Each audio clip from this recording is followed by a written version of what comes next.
अस्सलाम वालेकुम। दुरूद शरीफ पढ़ना है।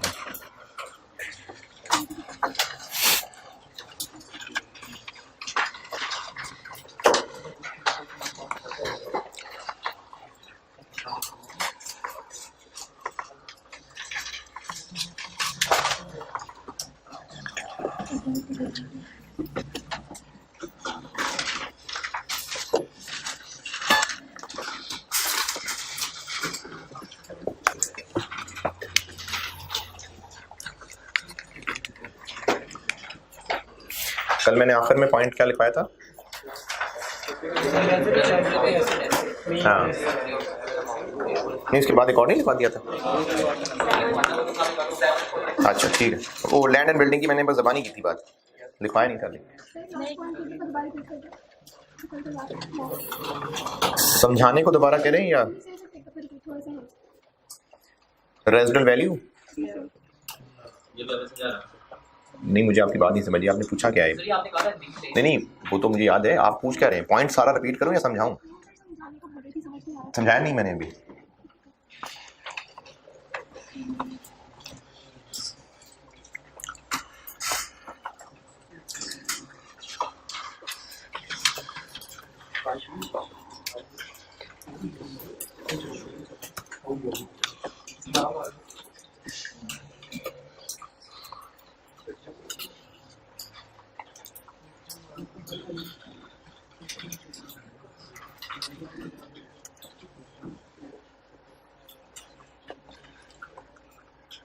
चलें लिखें next point.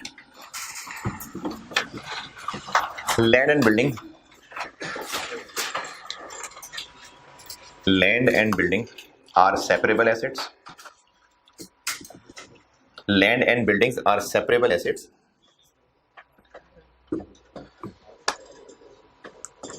and are accounted for separately,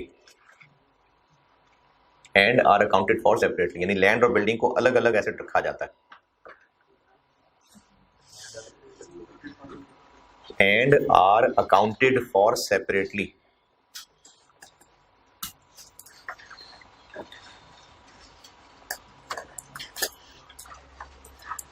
इसी में आगे चल रहा है। generally land has an unlimited life. Generally land has an unlimited life.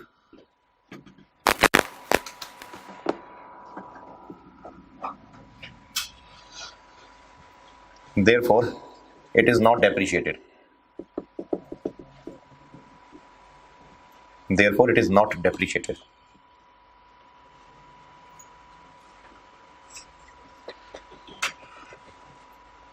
इसी में आगे चल रहा है।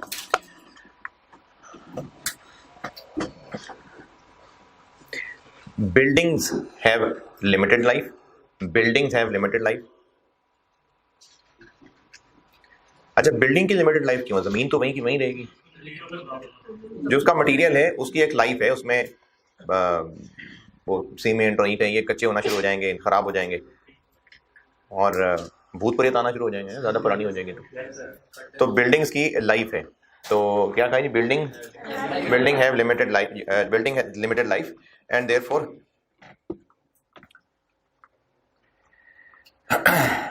रिपीट कर रहा हूं, buildings have limited life and therefore are depreciated. Buildings have limited life and therefore are depreciated.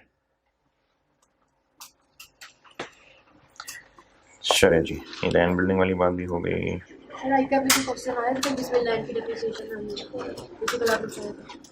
नहीं, एक चीज होती है lease hold land. Lease hold land ये होती है कि खरीदी थी, लेकिन जिससे खरीदी गवर्नमेंट से खरीदी, गवर्नमेंट ने कहा जी 40 साल के लिए ले लो, उसके बाद हम ये वापस ले लेंगे आके, तो वो अब 40 साल पर डेप्रिशिएट होगी। अच्छा जी, और मैंने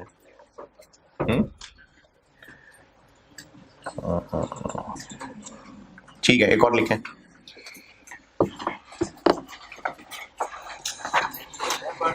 जी अगला पॉइंट लिखें।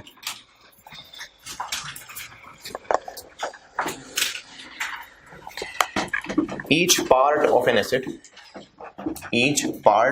asset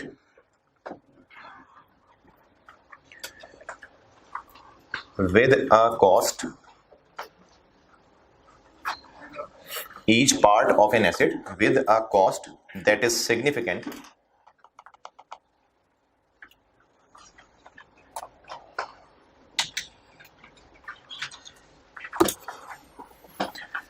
in relation to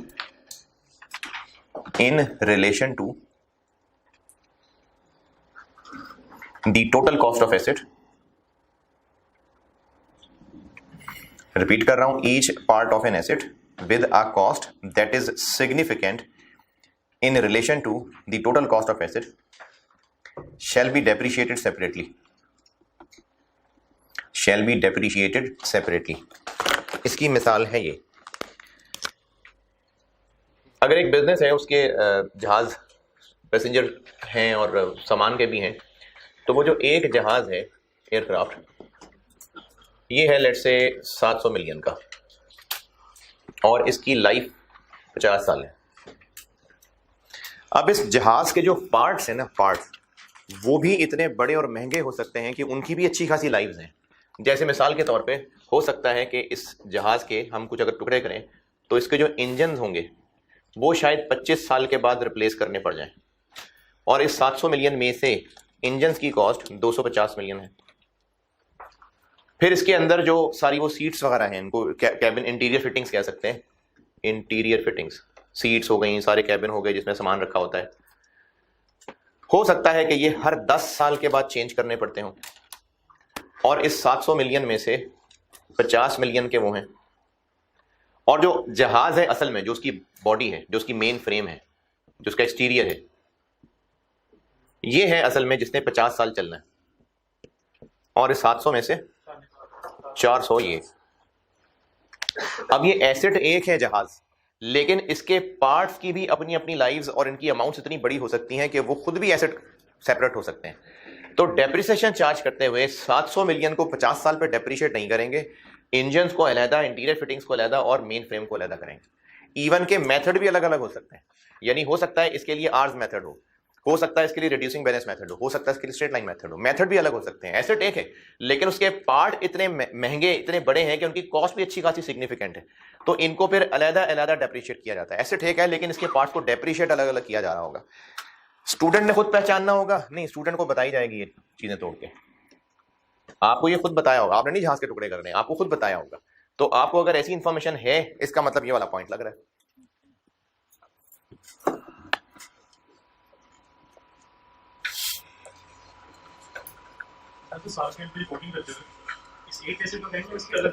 ये भी कंपनी की मर्जी है कि 3 अलग अलग अकाउंट्स मेंटेन करना चाहें या एक अकाउंट मेंटेन करना चाहें। कैलकुलेशन अलग अलग ही होगी, अकाउंट अलग अलग मेंटेन करना है वो भी कंपनी की मर्जी, अकाउंट एक ही मेंटेन करना ये भी कंपनी की मर्जी। और स्टूडेंट्स के लिए भी ऐसा ही है कि वो चाहे तो उनके अकाउंट्स अलग मेंटेन कर लें, चाहे तो एक ही अकाउंट मेंटेन कर लें, ये भी स्टूडेंट की मर्जी है। अगर अकाउंट एक भी मेंटेन कर रहे होंगे ना, तो कैलकुलेशन करते हुए डेप्रिसिएशन अलग कैलकुलेट करनी पड़ेगी, वो सम कर देंगे।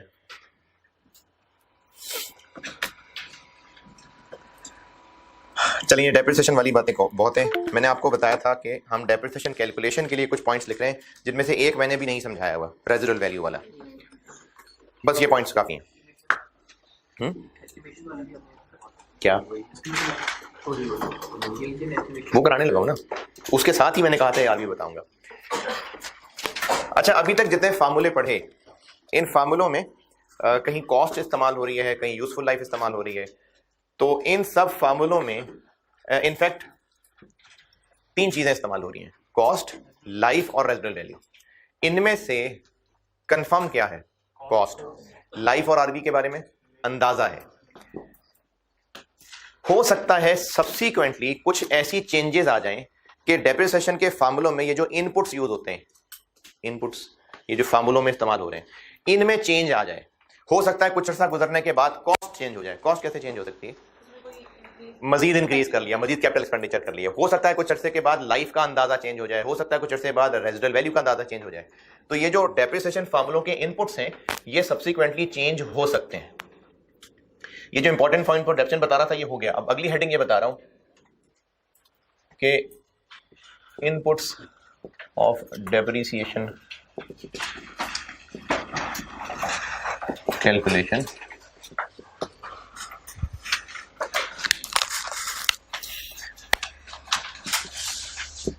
डेप्रिशिएबल बल्कि कॉस्ट लाइफ आरवी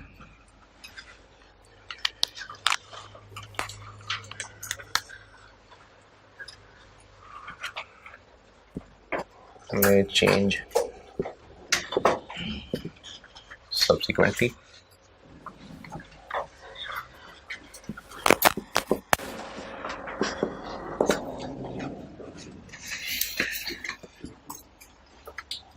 हो सकता है एस्टीमेट चेंज हो जाए,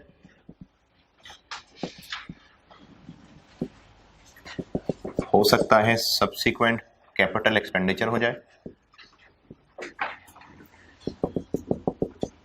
रीवैल्यूएशन होगी और इम्पेयरमेंट। इन चार कामों के नतीजे में डेप्रिसिएशन के फार्मूले में जो इनपुट्स इस्तेमाल होते हैं ना, ये चेंज हो जाएंगे।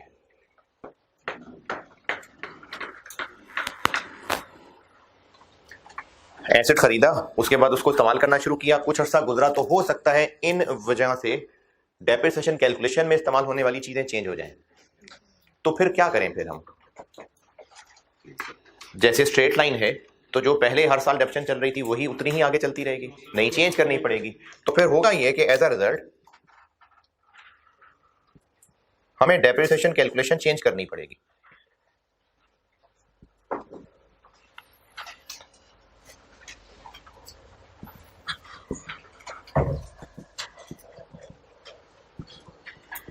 लेकिन चेंज ऐसे करनी पड़ेगी कि जो पहले हो गया सो हो गया, अब से ऑनवर्ड रिवीजन करनी पड़ेगी। यानी अगर 2-3 साल पहले गुजर गए थे, डेप्शन चार्ज हो गई हुई थी, तो उसको नहीं रिवर्स करना, अब से ऑनवर्ड हम कुछ चेंजेस ले आएंगे। तो इनमें से मैं आपको भी ये और ये पढ़ाने लगा हूं। रिवैल्यूएशन का जब टाइम आएगा तो भी पता चल जाएगा, और इंपेयरमेंट IAS 36 के टाइम पढ़ाऊंगा। ये 3 चीजें इसी IAS में पढ़ा दूंगा, इंपेयरमेंट बाद में पढ़ाएंगे। तो इसमें से भी मैं इनको अभी डिस्कस कर रहा हूं, रिवैल्यूएशन कुछ क्लासेस के बाद, लेकिन एक एक करके चारों हो जाएंगे डिस्कस।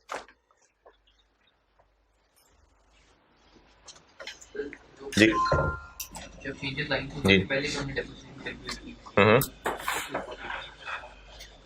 हाँ, फिर उसको साइड पे रखने के बाद लेफ्ट आएगा तो कैलकुलेटर से वो ऐड अप कर। नहीं, जो पहले ईयर्स में चार्ज हो गई, यानी अब 2020 तक हो गई थी चार्ज, 2021 में चेंजेस आ रही हैं, तो 2020 तक जो चार्ज हो गई वो हो गई है। उन प्रीवियस ईयर्स की डेप्शन को रिवर्स नहीं करेंगे, बस अब जो 21 की कैलकुलेट होगी वो थोड़े से चेंज्ड फार्मूलों से होगी।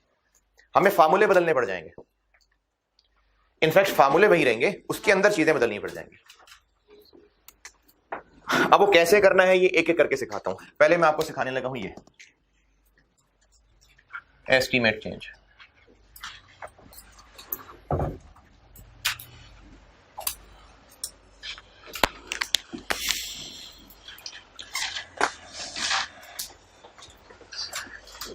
डेप्रिसिएशन कैलकुलेशन से रिलेटेड हम एस्टीमेट्स यानी अंदाजे लगा कौन कौन से रहे हैं, यानी क्या क्या ऐसी चीज है जो हम कहेंगे कि अंदाजा लग रहा है। यूजफुल लाइफ है, ये अंदाजा है। रेजिडुअल वैल्यू, ये अंदाजा है। और डेप्रिसिएशन रेट भी इनफैक्ट अंदाजा ही है, वो लाइफ के साथ ही लिंक कर, चलें अलग से लिख देता हूं डेप्रिसिएशन रेट। और डेप्रिसिएशन कैलकुलेशन के लिए क्या क्या इस्तेमाल हो रहा है कैलकुलेटर के अलावा? हाँ, डेप्रिसिएशन कैलकुलेट करने के लिए क्या क्या इस्तेमाल हो रहा है? कॉस्ट इस्तेमाल हो रही, कॉस्ट अंदाजा है नहीं, और रेजिडुअल वैल्यू अंदाजा है, यूजफुल लाइफ अंदाजा है, रेट लाइफ ठीक है, और मेथड अंदाजा है या नहीं? हाँ, तो इसको मैं अंदाजा कहूं या कंफर्म बात है? अंदाजा है। अंदाजा क्यों है? क्योंकि कल एक पॉइंट लिखवाया था, डेप्रिसिएशन मेथड शैल रिफ्लेक्ट पैटर्न। तो एसेट से मिलने वाले बेनिफिट्स का पैटर्न क्या होगा, ये एसेट के मैनुअल में थोड़ी लिखा हुआ है, ये तो इस्तेमाल करेंगे तो पता चलेगा। तो बेनिफिट पैटर्न होता है अंदाजा। चूंकि बेनिफिट पैटर्न अंदाजा होता है तो उसी को देख के ही तो मेथड डिसाइड किया होता है, तो इसलिए डेप्रिसिएशन मेथड भी एक अंदाजा ही कहलाएगा। तो डेप्रिसिएशन मेथड भी अंदाजा है।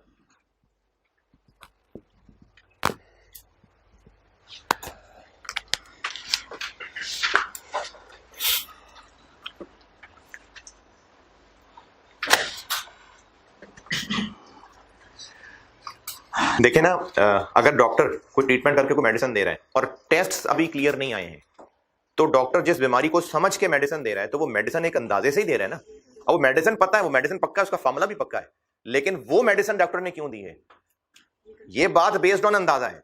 तो इसी तरह से डेप्रिसिएशन मेथड का बेशक है पक्का फार्मूला है, लेकिन कौन सा फार्मूला लगाना है ये मैनेजमेंट ने कैसे फैसला किया है, बेनिफिट पैटर्न को देख के ना, तो वो अंदाजा ही है। तो ये सारे अंदाजे हैं। अगर ये अंदाजे हैं तो फिर इनमें चेंज आ सकता है। अच्छा, चेंज क्यों आ सकता है, चेंज क्यों आ जाए, पहले ढंग से देख लेते।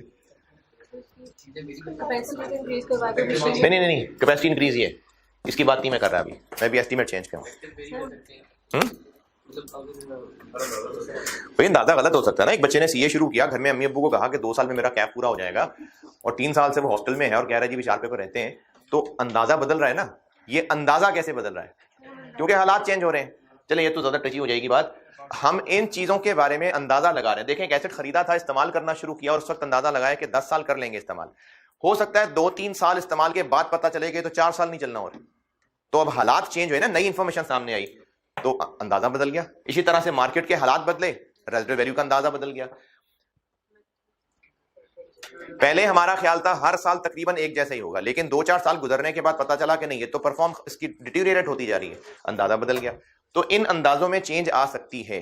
स्टूडेंट को बताया होगा कि अंदाजों में चेंज आ रही है, आपका काम है कि अच्छा इसमें करना क्या है। फिर आपने फैसला नहीं करना कि अंदाजा चेंज हुआ है कि नहीं हुआ, वो तो सवाल वाला बताएगा। आपका काम यह है कि अच्छा ठीक है, हो गया अंदाजा चेंज, अब इसको ऑनवर्ड लेके कैसे चलना है, ये आपका काम है। तो ऑनवर्ड अब लेके ऐसे चलना है कि हम इन अंदाजों के चेंज होने के बाद डेप्रिसिएशन रिवाइज्ड कैलकुलेट करेंगे। रिवाइज कैलकुलेट करने से मुराद है कि वो जो फार्मूलों के अंदर जहां जहां कॉस्ट इस्तेमाल होती थी, अब उसकी जगह कुछ और हो जाएगा। जहां जहां यूजफुल लाइफ इस्तेमाल होती थी, उसकी जगह पर अब कुछ और आ जाएगा। ये मतलब है मेरा कि चेंज कर देंगे। तो अब हम इनके होने के बाद करेंगे ये, वो बता दूं, इन चारों का मैंने आपको नाम ले दिया, ये पढ़ा रहा हूं, इसको करने के बाद ये पढ़ाऊंगा, फिर कुछ अरसे के बाद ये पढ़ाऊंगा और ये IAS 36 में पढ़ाऊंगा। ये मैंने कंप्लीट पिक्चर लिख दिया कि इन चारों की वजह से डेप्रिसिएशन कैलकुलेशन में फर्क पड़ जाना है, जिनमें से पढ़ेंगे फिर एक एक करके।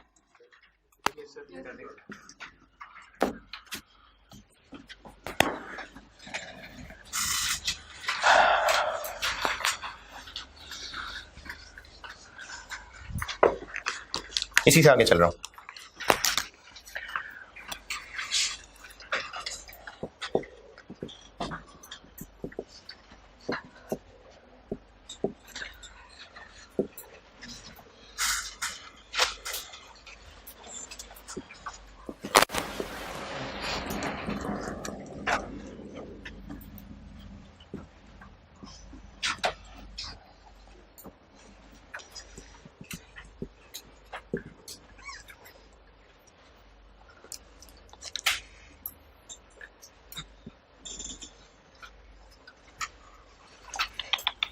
Depreciation formula,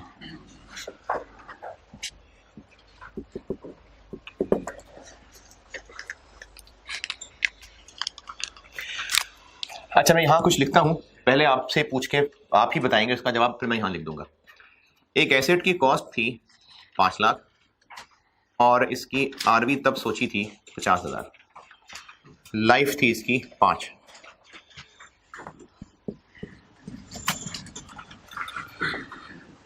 straight line method सोचा था, तो 1 साल की डेप्रिसिएशन कितनी, minus RV over life 90,000। 90,000 year 1 में डेप्रिशिएट हो गया, 90,000 ईयर 2 में डेप्रिशिएट हो गया। ये 90,000 ऐसे निकला था कि 5 लाख में से 50 माइनस किया था और इसको डिवाइडेड बाय किया था 5, तो 90,000 आया था। अब ये 2 साल डेप्रिसिएशन चार्ज हो गई। अब हम खड़े हैं तीसरे साल, और तीसरे साल खड़े होके लाइफ रहती कितनी है, 3 साल। लेकिन मैनेजमेंट को लग रहा है कि 3 नहीं, ये 4 साल चल जाएगा, यानी 1 2 3 4। तो लाइफ का अंदाजा 1 साल से बढ़ गया। अब जब लाइफ चेंज हो गई तो उसका मतलब लाइफ अब 5 तो नहीं 6 हो गई ना, 5 की बजाय अब 6 हो गई। तो जब लाइफ चेंज हो गई तो हमें डेप्रिसिएशन भी दोबारा कैलकुलेट करनी पड़ेगी। तो अब डेप्रिसिएशन कैलकुलेट करने के लिए 5 लाख माइनस 50,000 डिवाइडेड बाय 6 ऐसे करो, नहीं ऐसे नहीं, अगर ऐसे किया ना तो इसका मतलब होगा कि हमने 5 लाख को फिर से 6 साल पे बांट दिया। और इस 6 के अंदर ये जो 2 साल गुजर चुके हैं ये भी शामिल हो गए ना, तो हम तो ऐसा करने से उन 2 ईयर्स की डेप्शन को भी चेंज करने लगे। नहीं, वो चार्ज हो चुकी, उनको चेंज नहीं करना, बस जहां तक गुजर चुका था वो गुजर चुका था। अब आगे क्या रह गया था? अब 5 लाख है जिसने डेप्रिशिएट होना है, नहीं 180 तो हो चुका, तो 5 में से 180 गया। अब 5 की जगह पर हम लिखेंगे कि जो बाकी मजीद रहता है डेप्रिशिएट होने के लिए, क्या रहता है? 320। और इस 320 के लिए जिंदगी कितनी बची है? 4। कितना? 67। अब ये इस तरह से अगले 4 साल में डेप्रिसिएशन चार्ज होगी। ये है एस्टीमेट चेंज। की बुक वैल्यू है जी बिल्कुल, book value straight line method का सही है। तो straight line method book value नहीं जाता सर, कॉस्ट। हाँ, तो यही तो टॉपिक पढ़ा रहा हूँ ना कि अब अगर मैं यहाँ कॉस्ट लिख देता हूँ तो फिर कॉस्ट फिर से 6 पे डिवाइड हो जाएगी। तो इसका मतलब होगा कि वो जो पहले 2 साल थे उनको छोड़े, नए सिरे से चार्ज करते हैं। हालांकि ऐसे नहीं करना। जो चार्ज देखें, इस फार्मूले में कॉस्ट होती क्यों है? क्योंकि हम ये फार्मूला लगाते हैं कि पहले दिन से लेके अब इसकी पूरी जिंदगी में हर साल ये डिडक्शन हुआ करेगी, तो हम कॉस्ट माइनस आरबी को 5 साल पे फैला देते हैं। इन 5 में ये भी है। पहले दफा कैलकुलेट करने के लिए फार्मूला ठीक है, लेकिन क्या अब जब हमें दोबारा फार्मूला चेंज करने की जरूरत पड़ गई है तो क्या फिर से 5 लाख को डेप्रिशिएट करना है? नहीं, तो इसलिए अब फार्मूला बदल जाएगा और 5 लाख की जगह 320 आ जाएगा और divided by total useful life की जगह रिमेनिंग यूजफुल लाइफ आ जाएगी। और अगर ऐसा होता कि आरवी भी रिवाइज हो रही होती, 50 की जगह अब 40 हो जाती, तो फिर इस फार्मूले में 50 की जगह 40 इस्तेमाल होती। यानी इन शॉर्ट के जो हो गया सो हो गया, अब से ऑनवर्ड जो रह गया है, जितना अरसा रह गया है, उनको लेके डेप्शन कैलकुलेट होगी। तो फार्मूले जो सीखे थे उनमें थोड़ी थोड़ी चेंजेस आ जाएंगी, और वो चेंजेस ऐसे आ जाएंगी कि जहां कॉस्ट होती थी उसकी जगह पर नेट बुक वैल्यू हो जाएगी।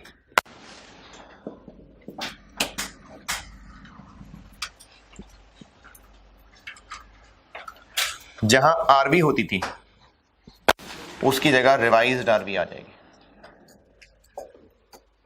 जहां यूजफुल लाइफ होती थी उसकी जगह रिमेनिंग यूजफुल लाइफ आ जाएगी। ये फार्मूले इस तरह से चेंज हो जाएंगे। अब चाहे वो एस्टीमेट, चाहे वो स्ट्रेट लाइन हो, चाहे रिड्यूसिंग बैलेंस हो, ये सब अकॉर्डिंगली होना शुरू हो जाएगा।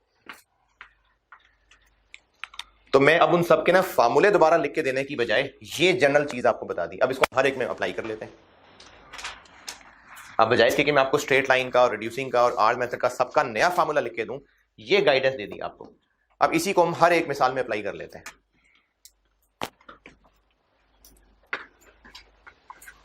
और पहला आप क्या करेंगे, आप कोशिश करेंगे कि जो आपको उसमें चेंज करने की डिफरेंट लग रही है, फिर मैं बोर्ड पे बता दिया करूंगा। इसलिए मैंने पहले सारे फार्मूलों के कॉन्सेप्ट भी बताए मैं आपको। लिखें सवाल,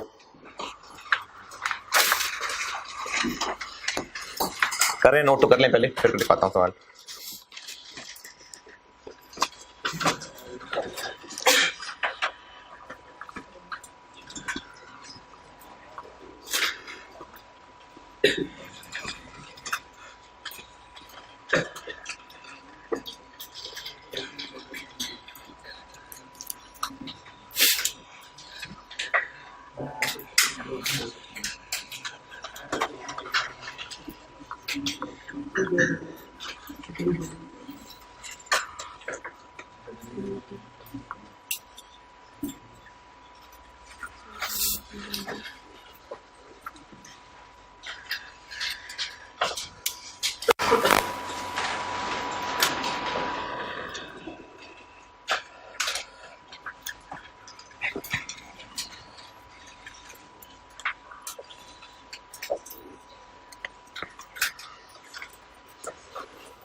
नोटेड? चले सवाल लिखें। Cost of asset, cost of asset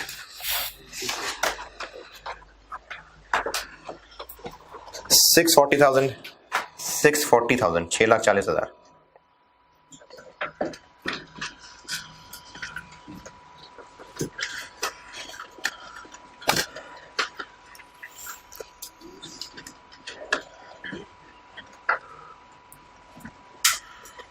useful life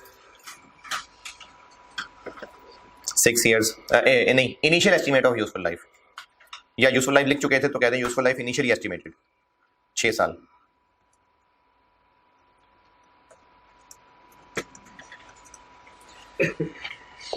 initial estimate of residual value 40,000।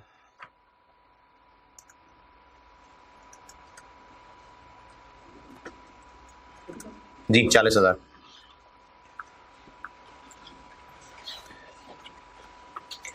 Straight line method है,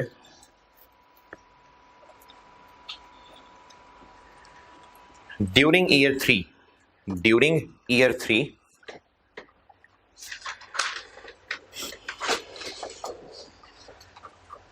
estimate of remaining life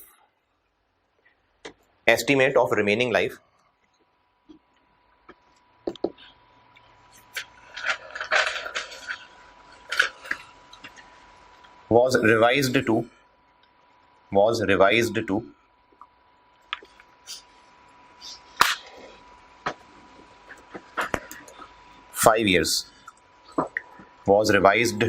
5 years, 5 साल। जी ये तो आपने सोचना है, revised to 5 years। Residual value was also revised to 30,000, 30,000। Depreciation for year 4 बता दें आप, चौथे साल, नहीं ईयर 3, डेप्रिसिएशन फॉर ईयर 3 बता दें। ड्यूरिंग का मतलब ड्यूरिंग। अब आप ये पूछ रहे हैं कि किस डेट को, हाँ बस मैंने ड्यूरिंग कहा है। अब आप सोचें कि आपको क्या लगता है, करें खुद कोशिश करें, बस ड्यूरिंग कहा है मैंने, अब आप और करें कि क्या होना चाहिए।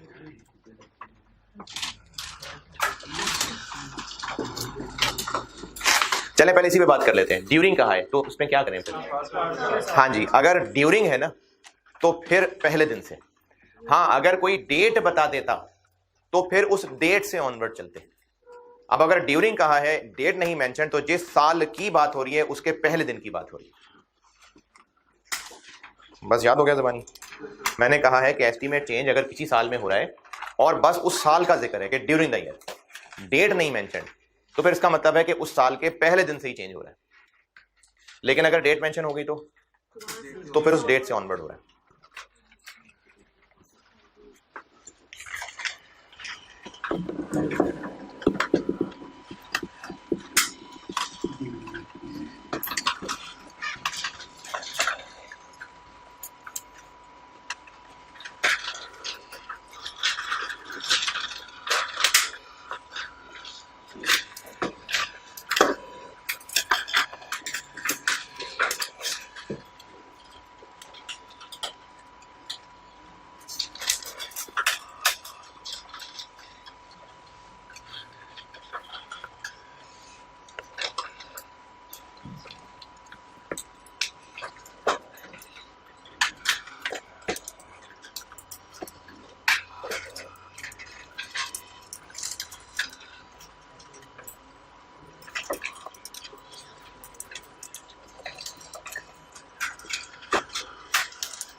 जी ये रेजिडुअल वैल्यू चेंज भी उसी के कॉन्टेक्स्ट में बताया था, ये वही ड्यूरिंग द ईयर 3 की बात चल रही थी।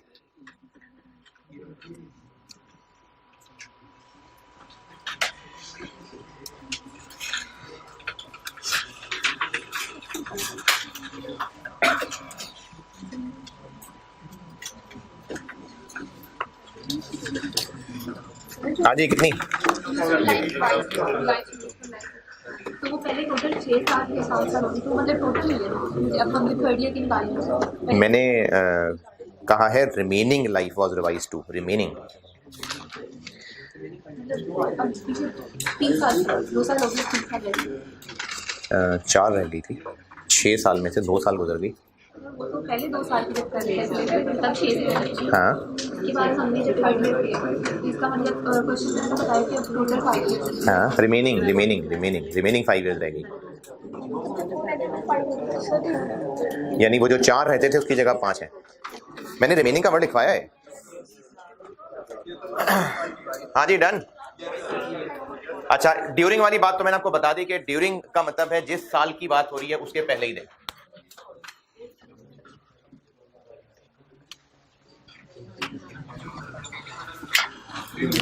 जी बता रहा हूँ। ये जब पहली दफा डेप्रिसिएशन कैलकुलेट कर रहे थे, क्योंकि स्ट्रेट लाइन मेथड है, तो वो कैलकुलेट की गई थी कॉस्ट 640 माइनस आरवी 40 ओवर 6, कितना 1 लाख।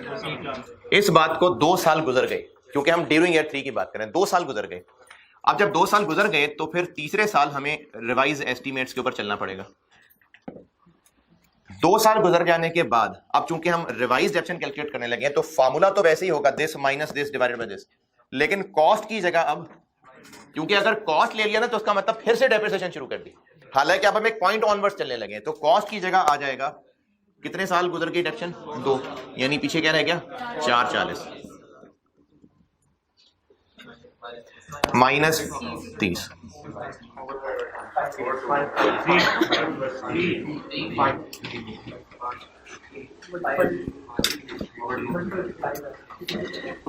यहां तक गुजर गया हुआ था। अब वैसे देखा जाए तो रिमेनिंग रहते थे कितने 4, लेकिन एस्टीमेट कहता है कि रिमेनिंग 5 रहते हैं।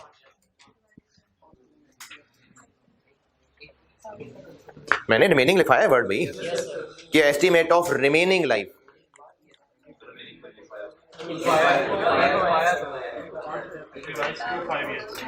मैंने कहा था एस्टीमेट ऑफ रिमेनिंग लाइफ, लेकिन रिमेनिंग लाइफ ना, रिमेनिंग लाइफ जितनी भी थी अब वो 5 है रिमेनिंग लाइफ। अगर मैं कहता कि total useful life was revised to 5 years, तो फिर वो इस 6 की जगह 5 की बात हो रही होती, तो फिर रिमेनिंग 3 रह जाते। मैंने अगर total life was revised to 5 कहा होता तो फिर वो 6 से कंपैरिजन 5 हो रहा होता। मैंने कहा था रिमेनिंग वाज रिवाइज्ड टू, तो हम यहां पर खड़े हैं, रिमेनिंग 4 रहते थे, तो उन 4 की जगह 5 हो गए, तो यहां पर 5 से डिवाइड होगा 82,000। कोई इख्तलाफ एतराज है तो बताएं।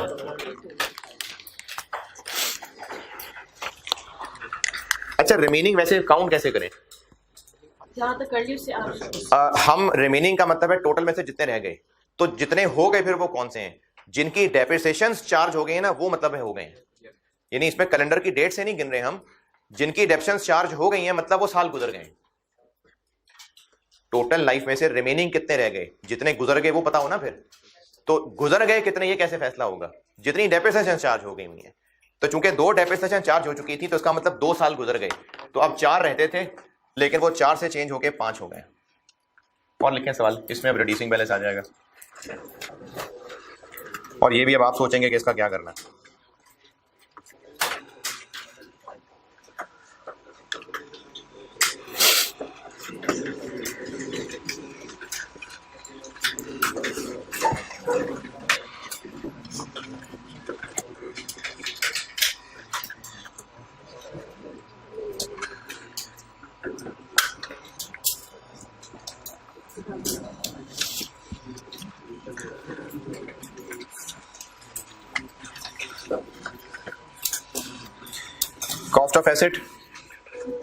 Cost of asset 4 lakh,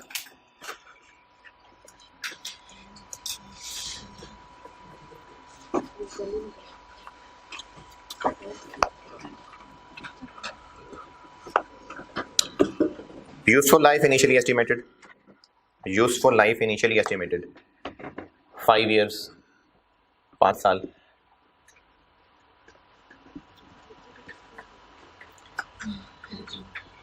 reducing balance method है एडेप्शन का, हाँ जी, यूजफुल लाइफ 5 साल, रिड्यूसिंग बैलेंस मेथड है,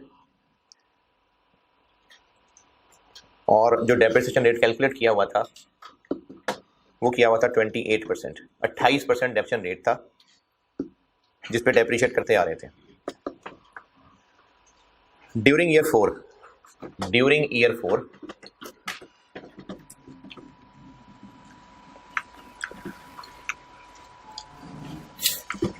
estimate of remaining life, remaining सब तक पहुंच गई आवाज, remaining estimate of remaining life was increased by 4 years.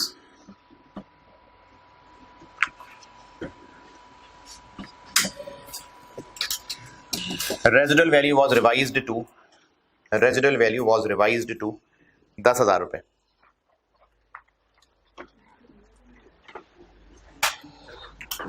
पहले वाली तो बताई नहीं मैंने, तो बस रेट दे दिया ना, बस दे दिया।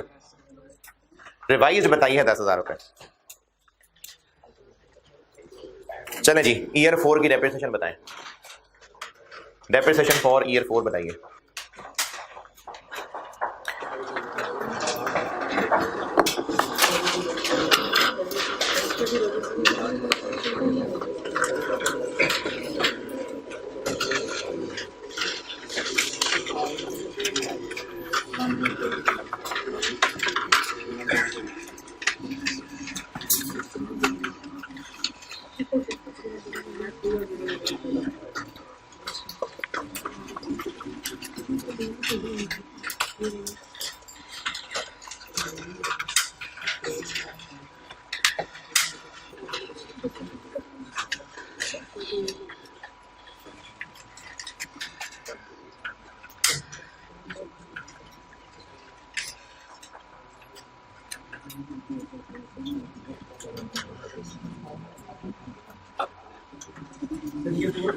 जी ईयर 4 की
हाँ जी, डन के डूइंग। 5 मिनट नहीं है, 5 मिनट बहुत ज़्यादा है, तो 1.25 मिनट।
हाँ जी, कॉस्ट कितनी थी? 4 लाख। पहले साल की डेप्रिसिएशन इसके ऊपर 28% लग गया, 112,000, बाकी रह गया 288,000। फिर दूसरे साल में डेप्रिसिएशन लग गई 28%, 80640, बाकी रह गया 207,360। और तीसरा साल भी गुजर गया 28% पे 58,061, 149,299। यहाँ तक क्राइम गुजर गया हुआ था। ईयर 4 में चूंकि एस्टिमेट्स चेंज हो रहे हैं तो डेप्रिसिएशन रेट 28% चलेगा, नहीं, रिवाइज करना पड़ेगा। रिवाइज डेप्रिसिएशन रेट निकालने के लिए मैंने आपको फॉर्मूला बताया था, 1 माइनस इस अमाउंट ने इस रेट पे इतने साल बाद यहां तक पहुंचना होता है। तो अब हमने ये रेट जो निकालना है वो किस अमाउंट को डेप्रिशिएट करना शुरू करना है, 149। तो अब कॉस्ट की जगह पर 149,299 आ जाएगा, और इसको डेप्रिशिएट करते करते कहां तक पहुंचाना है, 10,000 तक। और कितने साल में? इनिशियली एस्टिमेटेड कितनी थी? 5। 3 गुजर गए थे, 2 रह गए थे, और रिमेनिंग लाइफ इंक्रीज्ड बाय 4 साल। तो इसका मतलब रिमेनिंग 6 हो गई, 36.27। पहले 5 थे, 3 गुजर गए थे, 2 रह गए। अब जो 2 रह गए थे, रिमेनिंग लाइफ 2 थी, तो मैंने कहा remaining life was increased by 4 years.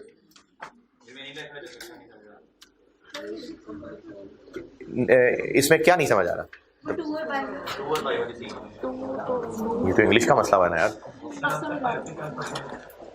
आपको रिमेनिंग लाइफ निकालनी नहीं आ रही, या 2 और बाय का फर्क नहीं समझ आ? तो वो तो पहले उस साल के शुरू तक आ जाए ना, जो गुजर गए सो गुजर गए। अभी यहाँ एस्टीमेट कब चेंज हुआ है? 4 में। तो कितने गुजर गए थे? 3 गुजर गए थे। ओरिजिनल एस्टीमेट के मुताबिक बाकी कितने रहते थे? तो ये रिमेनिंग थे। अब मैंने कहा रिमेनिंग इंक्रीज्ड बाय 4 साल, तो बाय 4 साल 4 ऐड कर देंगे तो 6 हो गए। अगर मैं कहता कि remaining life was revised to 4 years, तो फिर रिमेनिंग लाइफ ही बस 4 रह गई होती, तो यहाँ 4 आ जाता। अगर मैं अभी पहले रिमेनिंग कितनी रहती है? 2। अब मैं कहता कि remaining life was revised to TO2 4 years. अरे 2 और बाय इंग्लिश के वर्ड्स हैं, में फर्क होता है। 2 तक है, बाय से है।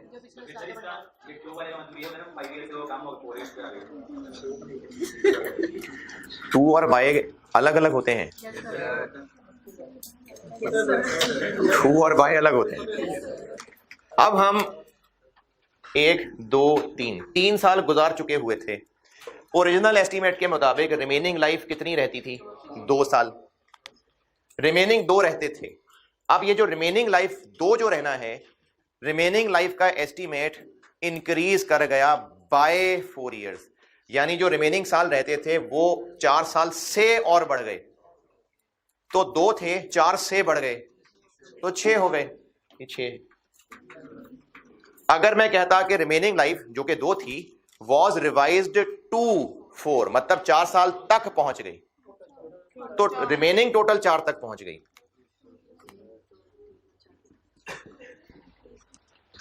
तो फिर यहां पावर 4 लगती। तो 2 और बाय में फर्क है। अगर बाय है तो जितना पहले रहता था उसमें वो मजीद ऐड हो जाएगा, अगर 2 है तो बस यही रिमेनिंग लाइफ।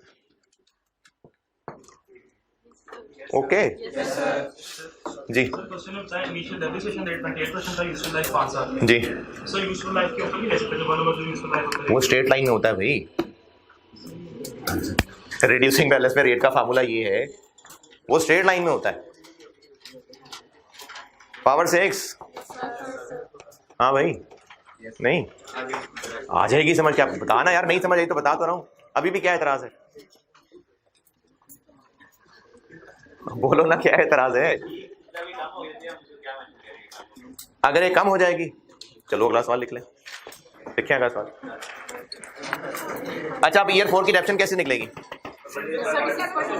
इस पे ये रेट लग जाएगा।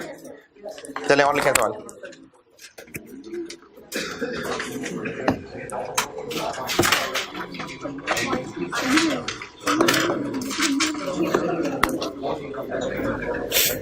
अच्छा, अब ये जो अगला सवाल है ना, ये मैं सिर्फ 2 और बाय की प्रैक्टिस करा रहा हूं, स्ट्रेट लाइन और रिड्यूसिंग नहीं। Initial estimate of useful life, initial estimate of useful life, initial estimate of useful life 7 साल, 7।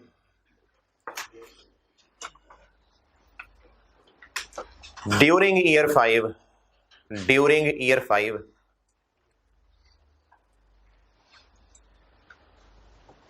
estimate of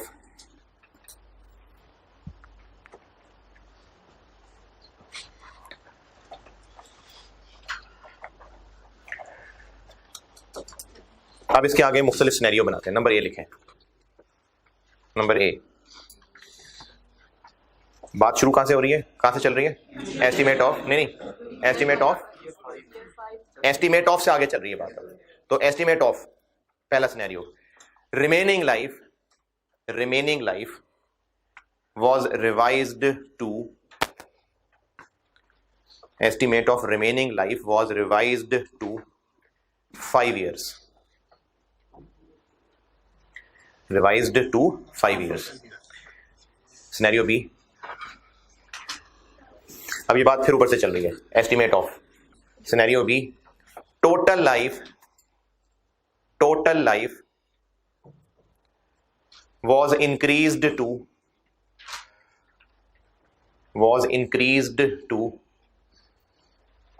9 years। तीसरा सिनेरियो, फिर बात चल रही है एस्टीमेट ऑफ। तीसरा सिनेरियो,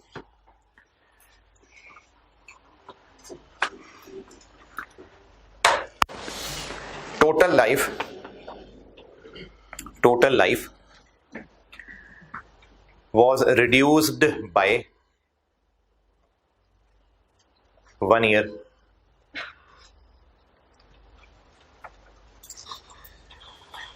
चौथा सिनेरियो, फिर वही बात चल रही है estimate of. Remaining life was increased by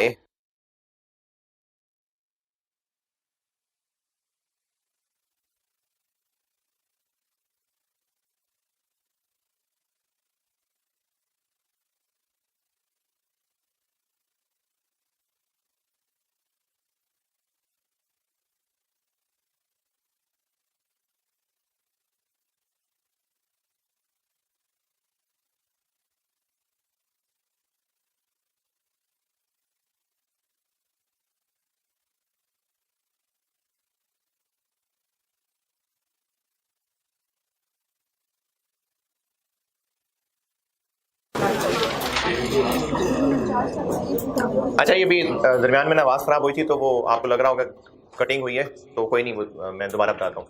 सवाल मैंने लिखवा दिया है और सवाल की रिक्वायरमेंट ये है कि हर सिनेरियो में बताना है कि रिमेनिंग लाइफ कितनी है, ताकि हम रिवाइज डेप्शन कैलकुलेट कर सकें। तो वो रिमेनिंग लाइफ पूछी है मैंने। इनिशियल एस्टीमेट था 7 और हम खड़े ड्यूरिंग ईयर 5, यानी हम यहां खड़े 4 गुजर चुके। तो वैसे अगर देखें तो 3 रहते थे। सिनेरियो ए में क्या बताया, रिमेनिंग लाइफ, यानी रिमेनिंग लाइफ ही बता दी कि वो 5 हो गई। रिमेनिंग लाइफ वाज रिवाइज्ड 2, तो बस रिमेनिंग लाइफ 5 है। रिमेनिंग लाइफ कह दिया ना 2 यहां तक, तो बस रिमेनिंग लाइफ 5 है। तो इनमें जब भी इसमें अगर मैं यहां पावर यूज करूंगा रिमेनिंग लाइफ, तो वो 5 इस्तेमाल होगी। बी में क्या था, बी में कहा था कि टोटल लाइफ 9 हो गई है, यानी तो 3 में 2 और रिमेनिंग 5। मैंने कहा total life was revised to 9 years, total, remaining नहीं, टोटल। तो रिमेनिंग टोटल 7 से बढ़ के 9 तक जाने का मतलब है कि 2 साल बढ़ गए। तो 3 रहते थे, 2 बढ़ गए, remaining 5।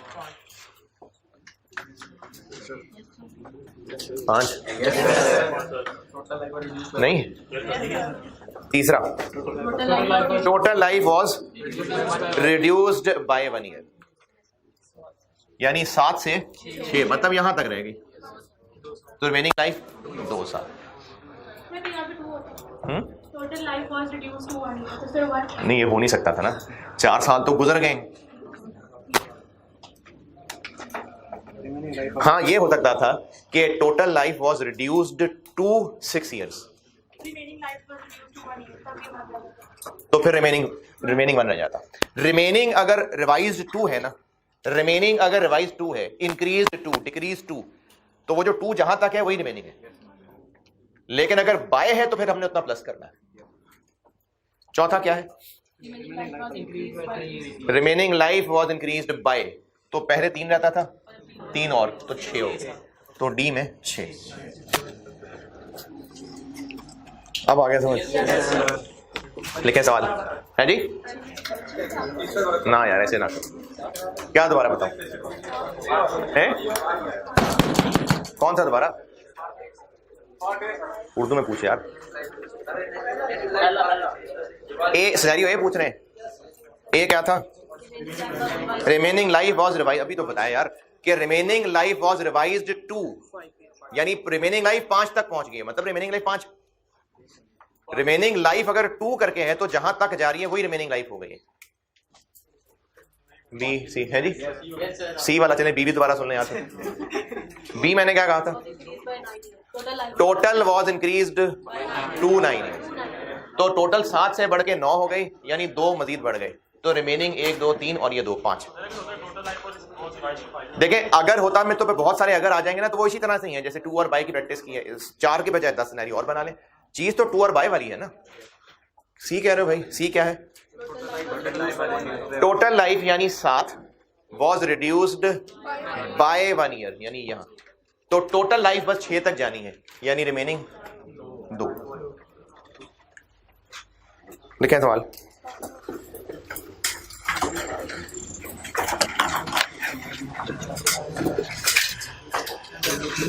Cost of asset,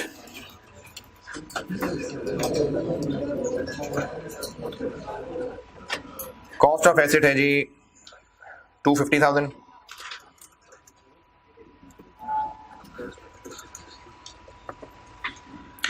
useful life है 5,000 hours. 5,000 hours useful, initial estimate of useful life है।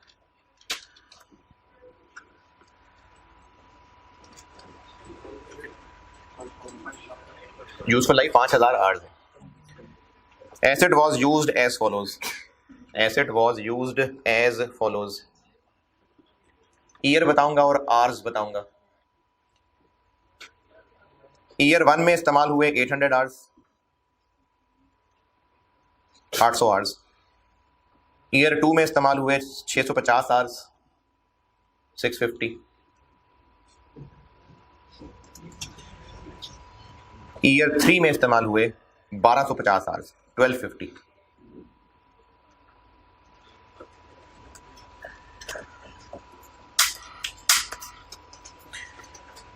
During year 3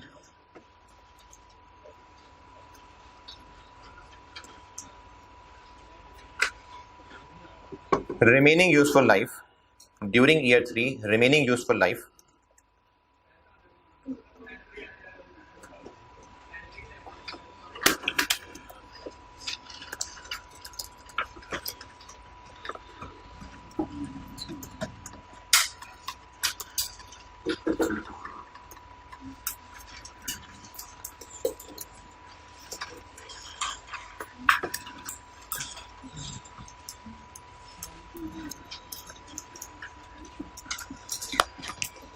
was remaining useful life was reduced by 500 hours. During year 3 useful life was remaining useful life was reduced by 500 घंटे। आपसे required है, homework ही required है, depreciation for year 3। बल्कि अभी करते हैं homework, क्या अभी करते हैं, ऐसे कर लेंगे आप, हैं? कोई बात नहीं, करने दें इंसान, करें। अच्छा जाए दफा ना करें। ठीक है जी, अल्लाह हाफिज़, मंडे को क्लास, अल्लाह हाफिज़।